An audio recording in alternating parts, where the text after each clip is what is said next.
Welcome to the India Revival Mission, our special program on ET Now, and I'm Tamanna Inamdar. Today I'm speaking with Mr. Gautam Singhania, MD and Chairman of the Raymond Group, and of course spearheading a sector which creates a lot of employment but is also facing a lot of headwinds right now from across the world due to the coronavirus pandemic. Mr. Singhania, welcome to this special program and a pleasure as always to have you on ET Now. Thank you very much. All right, let me start off with, how you see the situation we are in currently. We have seen about 4 to 5 months of what a post-pandemic or an economy looks like in the middle of a pandemic. A lot of companies have figured out how to survive, revive. Do you see this as a big change in philosophy even at the Raymond Group? We know that costs have been cut, jobs have been pared down as well. What has been your biggest learning so far? See, we are in the middle of a pandemic and it's a tough time, but this pandemic is here to stay. I don't think it's going away tomorrow. Having said that, I think, people talk about a new normal, people talk about sitting at home, work from home, etc., etc. I think people are just only focusing on the work from home. But what are you going to work if consumption is not going to happen? And consumption will only happen if you open up the markets. Now, a lot of countries in the world did a lockdown for one specific reason.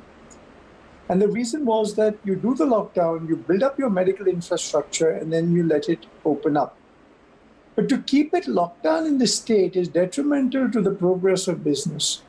And I'm quite strongly advocating that we have to now open up, because I completely empathize with the issues of coronavirus and the deaths due to that, but I don't think anybody is really seeing the actual deaths of businesses, the lakhs of people who are losing their livelihood, the places that migrant workers are not finding, and the difficulties that they are being through.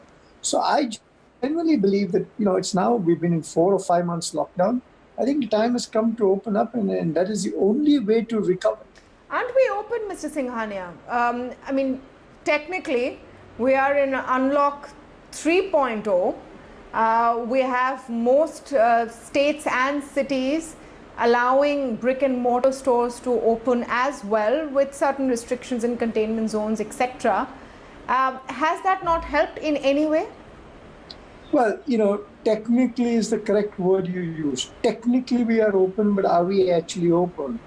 We are opening in fits and starts. We're going back into lockdowns as and when we feel like. So, yeah, it's a jerking start motor which is not firing up. You have to open it up seamlessly. Number two, let me elaborate on what I said. When you say in Maharashtra, the shopping malls are open, I said the shopping malls are open, but the theaters and restaurants are not open in the shopping mall. And let us understand that 85 to 90% of people go to a mall to watch a movie and eat something and shop on the way out. They don't go to a mall to shop and hope to see a movie. So unless you don't open up, the thing in totality, they coexist.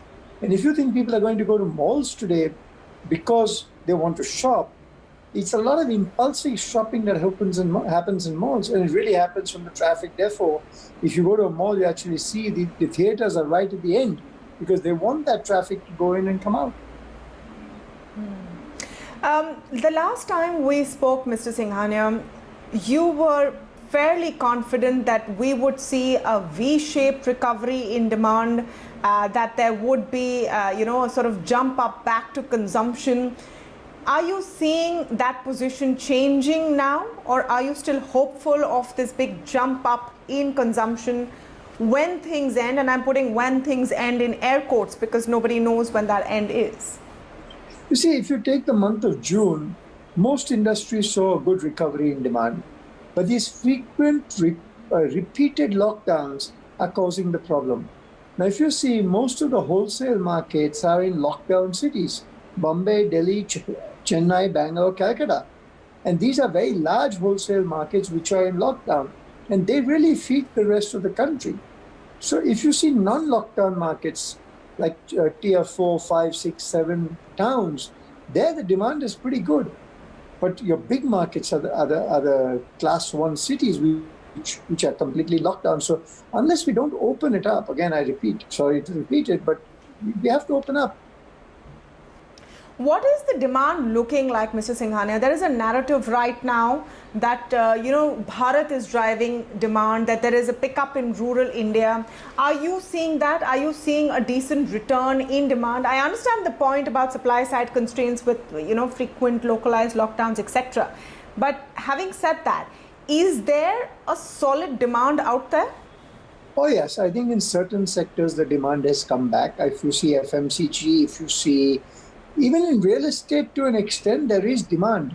It's just that people are not able to move to go and meet their demands. I mean, if you see the auto component sector, you see the engineering sector, these are sectors that we're involved in. We're seeing reasonably good demand. It's a question of sentiment that if I go out, will I get stopped on the road? Will I get questioned?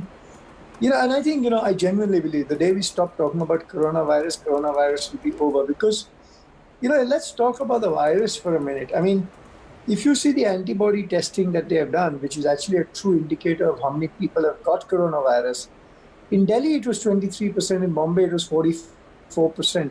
That means that 44% of the people on the sample set have actually got coronavirus. And then if you see the percentage of asymptomatic people with the people that actually have had fatality, that ratio looks even better because there are many, many more people that have got coronavirus that you didn't know. So the denominator is vastly larger. People are going to get it. You're either going to get it today or tomorrow. And 99.9% of people are going to get it probably in an asymptomatic manner. Why do I say this? I mean, there's so many buildings that you see today who do testing. I was hearing of a building today where the security was tested in the building and the staff was tested. 40 people had coronavirus, all asymptomatic. It's only because they tested that they got to know. Had they tested after 10 days, those people would have been on the other side of the fence. So yeah, I think a very large number of people in the world have got it, don't even know they've got it, and that's you're seeing in the antibody testing. So yeah, I mean, I think at some point we are making a much larger deal about coronavirus than actually it is. That's an interesting take you have there, Mr. Singhania, and may I say a slightly controversial one, because even in best case scenario like Mumbai, if over 40% people have coronavirus antibodies, you still have 60% who don't. Are you suggesting that governments sort of open up everything and let's see what happens in a bid to build herd immunity? Wouldn't that be dangerous? We may lose a lot of people. No, so Tamara, let me tell you something. The people you are going to lose is for real. Okay, so the people that you have unfortunately lost is for real. You are only multiplying from the known reported cases. There is a very large unknown reported number of cases. So therefore, your fatality rate percentage comes down significantly. Number two, the people who are getting it and are asymptomatic are getting it irrespective whether you're in lockdown or you're not in lockdown. Now, let me give you one of my favorite examples. Let's look at Dharavi. Dharavi has 4 or 5 lakh people in Dharavi. The reported cases out of Dharavi is only 3,800. And today you're reporting 1 or 2 cases from Dharavi a day. Has coronavirus decided to go away? But if you actually do an antibody test there, and if I'm not mistaken, Dharavi is showing 57% of people have got antibodies. So therefore, your percentage of fatality, sorry? Yes. Your percentage of fatality rate is far lower. So it is going through. Why is it that in Europe, in France, in Italy, in Spain, okay, there is some resurgence, but most of these places is gone. People have got it. But then let me give you the example of Japan, just to flesh out this argument a little bit, Mr. Singhania, because this is an interesting one that a lot of people are having right now across business, I think in everyone's homes as well. In Japan, they decided not to lock down the economy and have social distancing and those measures itself. they are paying the price for it now. They suddenly find themselves in an overwhelming situation that they can't quite handle. I think firstly, India has got a much lesser of the strain of the virus. Number two, I was talking to a doctor yesterday and I said, tell me, doc, how do you get coronavirus? He says two things. One, don't touch the inside of your mask. Because if you have a virus, you put it on the inside of the mask and you take it into your face. Number two, he says, keep your hands clean all the time. Now, there may be certain cases like Japan where it might have gone up exponentially. I am not an expert to answer that question, but let's look at a large part of the world. You know, if you actually look at the numbers, and I'm not belittling the situation at any cost, so please don't misunderstand me, but 700,000 people have died, unfortunately, with coronavirus so far. Out of that, almost 600,000 plus people would be over the age of 60. So one of my recommendations to government have been that open it up for people that are below 60 and above 10. And the people who are high-risk category, which is over 60, keep them at home. There's no problem. Let them sit at home because they're high risk. But don't throw the baby out with the bathwater. Let me contextualize this conversation, with the India Revival Mission, where we are constantly looking at what India needs to do to not just survive, but also thrive. Our numbers are growing exponentially. So then there's that, we are, because of being a large population, we have high numbers of positive cases. On the other hand, we want to get businesses on, we want to protect livelihoods as well.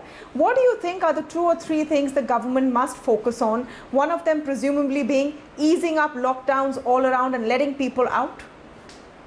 Yeah, I think genuinely, I've been a very big advocate. You have to open up because unless you don't open up, business will not happen. Number two, we are looking at about 1.5 million cases in India, 2 million cases so far.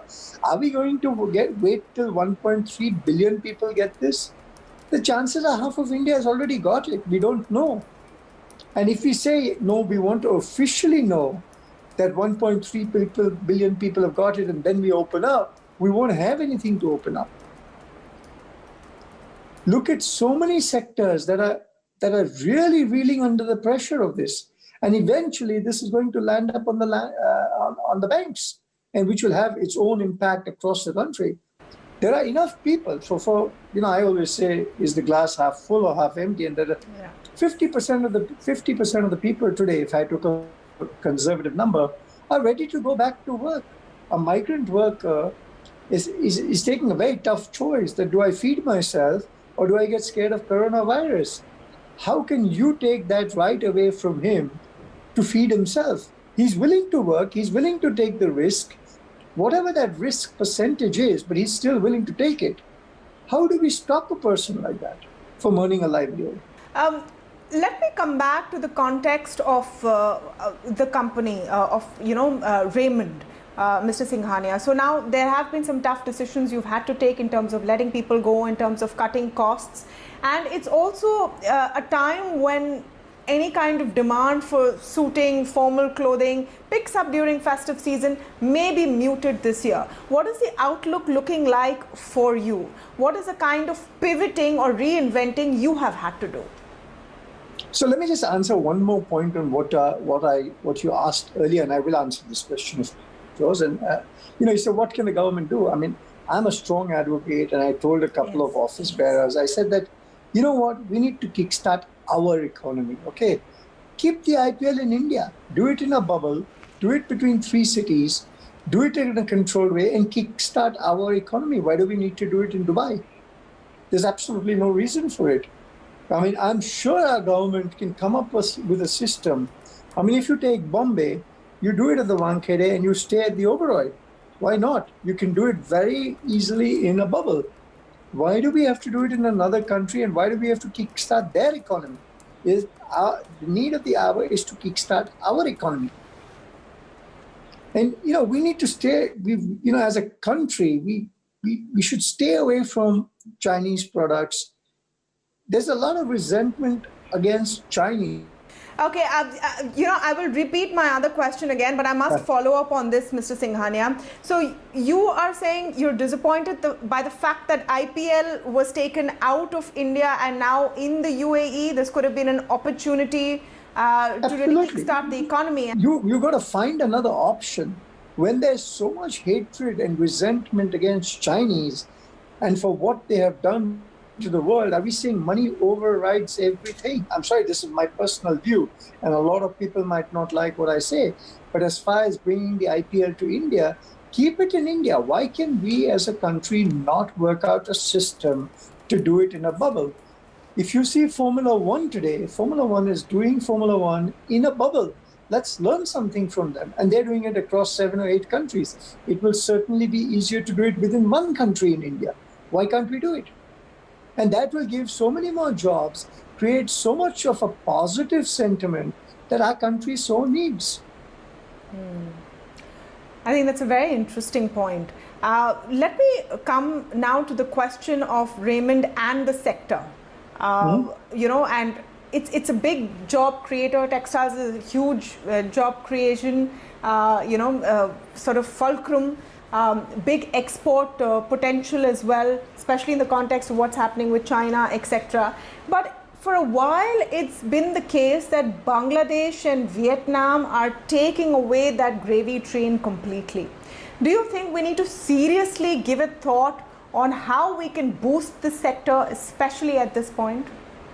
Absolutely. I mean, there's no reason why we should not be the clothiers to the world. I've said it for years, we should definitely be.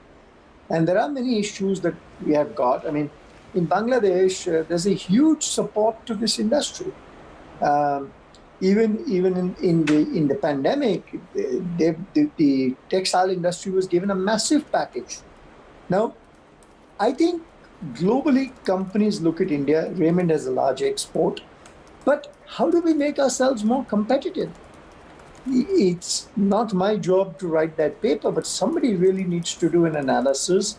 And you take Vietnam, you take Bangladesh, you take India and see where we are competitive and where we are not.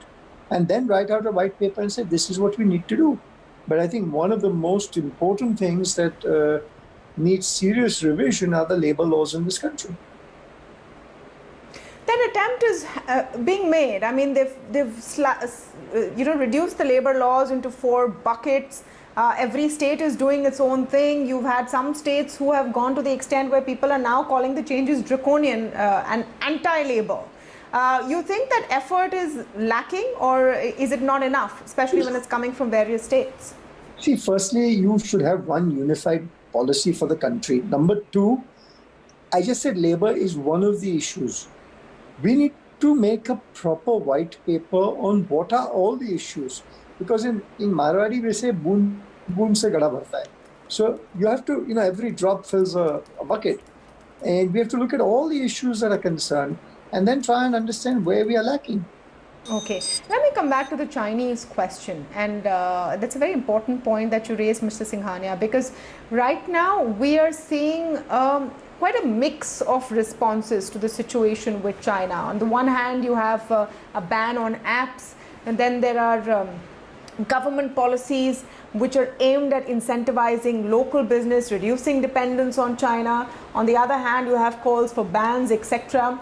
How feasible do you think it is for India to cut out the Chinese influence? Because many also believe that doing so will harm us, especially for intermediary products.